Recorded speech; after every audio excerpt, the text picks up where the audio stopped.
everyone, welcome to the Australian Formula 1 podcast. This is Pep, I'm here with Max. How are you, mate? G'day mate, I'm very well, thank you. Hi everyone. Mate, we're here for another week. We're up to episode number 9 now. Can you believe that? 9. I can only count to 10. My God, 9 already. Beautiful. Well, Max, the Toro Rosso got launched and this STR2 came out of the bag, and I'll tell you what, I was having a bit of deja vu when I was looking at that car. Yeah, looking at that and the RB3, gee, they're so different looking, aren't they? I mean, the paintwork's different. Yes. They have the a different engine. Different. Yeah, different engine. And apparently a different chassis, if you believe Gerhard Berger. Mate, we were looking at the two cars side by side and on the internet, you know, and it's just unbelievable. The actual outside of the car completely the same. Oh, but there's a wealth of difference. They're two completely separate cars because Red Bull Technologies was employed by Toro Rosso, but it's a different car, don't forget. I'm sorry, but there's no way that Red Bull, that young Dieter Matsic is going to turn around to Red Bull's sister team and say, here's hundreds of millions of dollars, go and develop another chassis for yourselves because I'm a good bloke. Here's a slow car.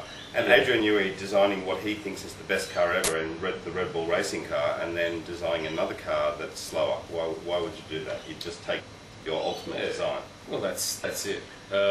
Incidentally, whether or not Adrian Newey is right in saying that this is what he believes to be the best car that he's ever designed is probably debatable. I mean, power to him because Mark Webber's going to be driving one, but some of those McLarens that he designed. No, all I meant was that if he is designing a car now, he's designing the best car that he possibly can design. Absolutely. And he's providing that to two teams, so yeah, that car is so similar.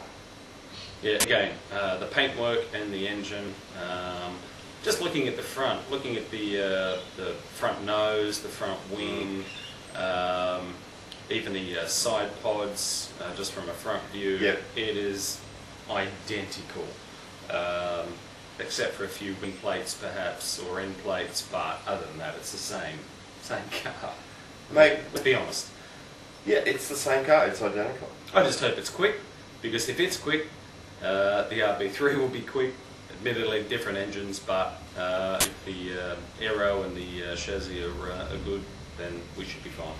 Well, mate, if it's quick, there's been 6 days of testing. There's been 3 days at Jerez and 3 days at Barcelona.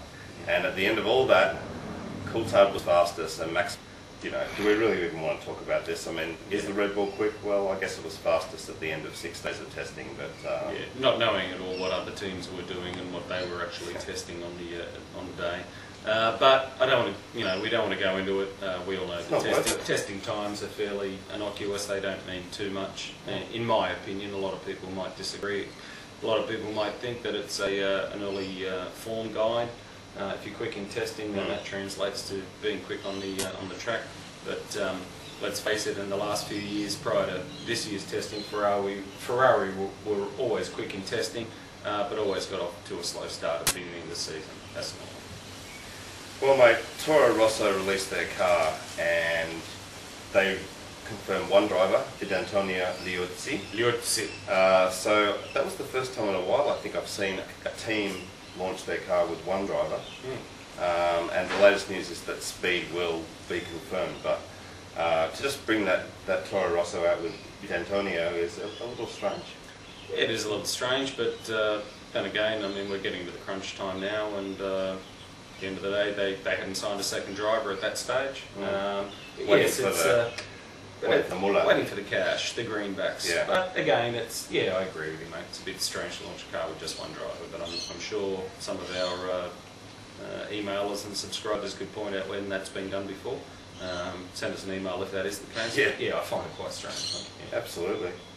Well, mate, there's still the Super Aguri car to be released, and this whole thing about customer cars has again flared up, where Gerhard Berger's defending Toro Rosso and saying it's within the rules, and Patrick Head saying no, you shouldn't earn any points, and there's you know, as you've seen, there's just a huge thing going on.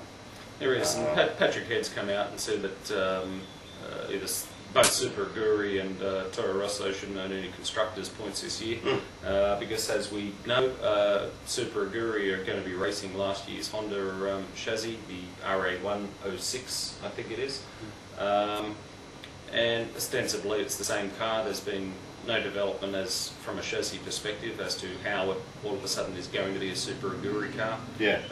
And I think Patrick Head has a point. I don't know whether or not it would ever get to the stage of robbing them of championship points. But I can see his point. Once again, it's buying for shelf, pretty much. There's no development dollars per se, or not to the extent of the other teams that have developed their own chassis, et al.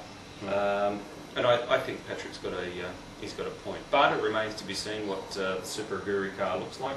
But what I can say is that the Toro Rosso is very much like the RB3 as we've discussed before, and I've no reason to believe that the Super Aguri will not look anything too different from the Honda team. Yeah, exactly, from the Honda team. So, you know, we talked last week about customer cars, saying that it's happening in '08, but actually, really, it's happening now.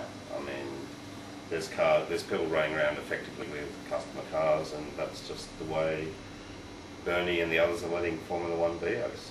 Yeah. If they're allowed to do it in the rules, mate, then they're doing it. And Berger's confident, and well, that's Aguri's the thing. confident. I mean, so. Berger is well within his right to say there's different interpretations of the rules set out by the FIA, and he is right in that.